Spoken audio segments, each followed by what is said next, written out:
आज मेरठ से अन्न स्वराज आंदोलन का प्रारंभ हुआ है। मुझे लगता है कि सबसे पहले जिस स्वराज शब्द का प्रयोग बाल गंगाधर तिलक ने किया, उसके बाद कांग्रेस ने इसको लिया, फिर गांधी जी ने जिस स्वराज्य और स्वदेशी आंदोलन का प्रारंभ किया है, मेरठ से ये अन्न स्वराज आंदोलन की आज आवश्यकता महसूस हुई है। क्योंकि हम राजनीतिक स्वराज्य तो 1947 में प्राप्त कर चुके हैं, पर जिस आंदोलन को आज शुरू किया जा रहा है वो अन्न स्वराज है, वो राजनीतिक स्वराज्य से कुछ अलग है।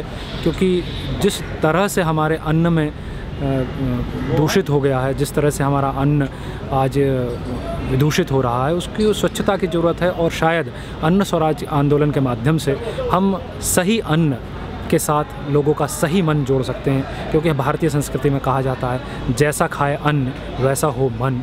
तो जब तक आप अन्न शुद्ध नहीं खाएंगे तो आपकी अंतरात्मा शुद्ध नहीं हो सकती।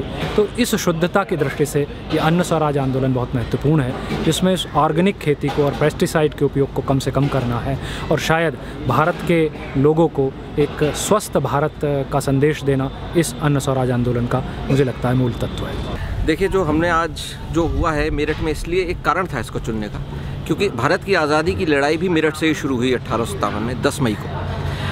और अब एक हम नई आज़ादी की लड़ाई शुरू कर रहे हैं, जो वो भी उतनी ही महत्वपूर्ण है जितनी आज़ादी की लड़ाई वो थी जिसमें हम लोगों ने शहादत दी।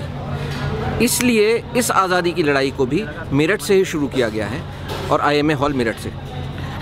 अब हमारा ये उद्देश्य होगा कि जितने ग्राम जो क्रांति ग्राम हैं, जो ग्राम जहाँ से आज़ादी की लड़ाई के लिए जो लड़े 1857 में, वहाँ सब के सब ऑर्गेनिक फार्मिंग पर आएँ। और ऑर्गेनिक फार्मिंग जब उन क्रांति ग्रामों में आएगी तो उसके बाद जिस तरह क्रांति हर जगह शहर शहर गाँव गाँव होती देश भर में फैल गई, हम समझते हैं कि उन क्रांति ग्रामों से ये नई आज़ादी की लड़ाई भी पूरे हिंदुस्तान में फैल जाएगी। डॉक्टर वंदना शिवा से पिछले कई दिनों से, महीनों से कई मीटिंग्स हुई, बातचीत हुई, तो उनकी बहुत इच्छा रही कि मेरठ से, जहाँ से 1857 की पहली स्वतंत्रता आंदोलन की भूमि है, वहाँ से एक मल्टीनेशंस कंपनियों के षड्यंत्र के खिलाफ लोगों को शुद्ध खाद्य पदार्थों के साथ एक आंदोलन शुरू करें। उसका नाम अन्न स्वराज आंदोलन रखा। अन्न स्वराज आंदोलन का मेरठ से शुरुआत करना अपने आप में एक बहुत प्रतीकात्मक और ऐतिहासिक संदेश है। विश्व प्रसिद्ध पर्यावरणविद डॉक्टर वंदना शिवा जी के साथ हम लोग जितने भी हैं, जो कि 1857 की क्रांति से जुड़े हुए स्थलों को खोजने वाले लोगों का समूह, और हम लोगों के साथ जो 1857 की लड़ाई लड़ने वाले शहीदों के वंशजों का समूह, हम सब लोग मिल करके इस लड़ाई के अंदर डॉक्टर वंदना शिवा के साथ हैं।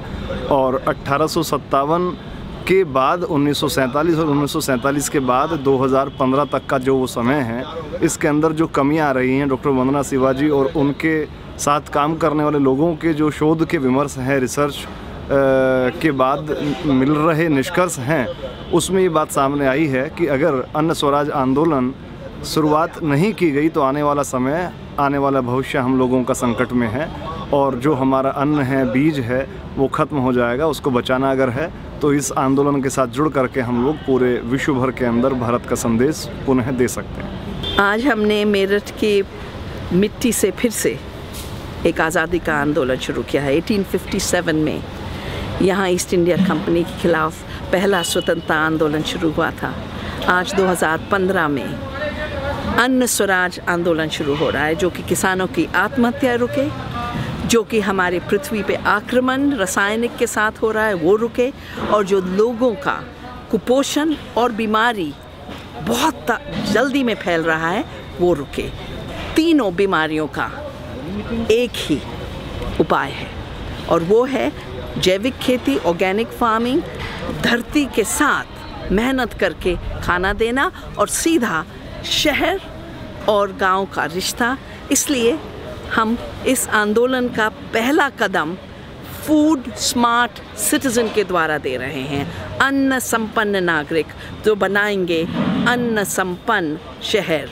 Food smart city cannot exist if people are dying of disease, cannot exist if farmers are committing suicide because of debt. We don't need chemicals in our farming. We don't need long distance chains. We don't need giant corporations to control our food system.